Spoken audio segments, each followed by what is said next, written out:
আজ রমজানের প্রথম দিন, তাই আলী খুব উৎসাহ নিয়ে রাতে উঠে এক টুকরো রুটি খেয়ে রোজা রাখার প্রস্তুতি নেয়।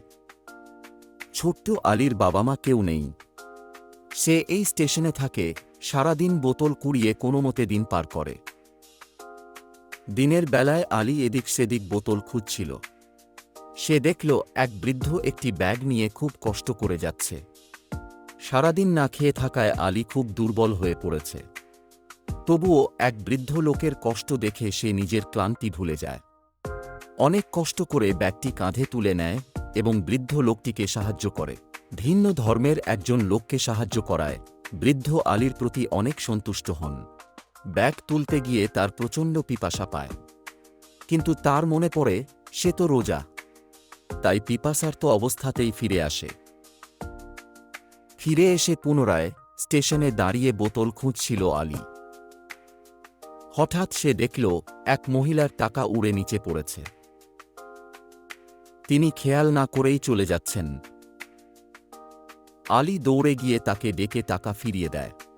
মহিলাটি টাকা ফেরত পেয়ে তার সততার জন্য আলীকে আশীর্বাদ করেন।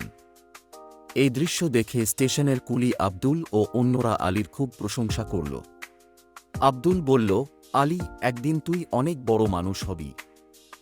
ইফতারের সময় আলী এক গ্লাস পানি নিয়ে বসে মনে মনে প্রার্থনা করে, সৃষ্টিকর্তা, আমাকেও ভালো সময় দাও, যেন ভালো খাবার খেতে পারি, একটা সুন্দর জীবন পাই। আজান শুনে আলী পানি পান করে তার সারাদিনের পিপাসা দূর হয়ে যায়। কিন্তু হঠাৎ আশেপাশের দোকানদারেরা তার জন্য খাবার নিয়ে আসতে লাগল। সকালে যে বৃদ্ধ লোকটিকে সে সাহায্য করেছিল সে তাদের বলে গিয়েছিল। খাবার খেতে বসার সময় আলী আরও অবাক হয়, কারণ যে মহিলার টাকা ফেরত দিয়েছিল সেই চকলেট বিক্রেতা মহিলাও তার জন্য জুস নিয়ে এসেছেন। আলী তৃপ্তি নিয়ে ইফতার করে এবং সৃষ্টিকর্তার কাছে কৃতজ্ঞতা প্রকাশ করে।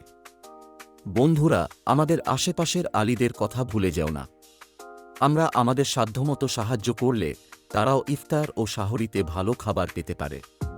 এটাই রমজানের প্রকৃত শিক্ষা।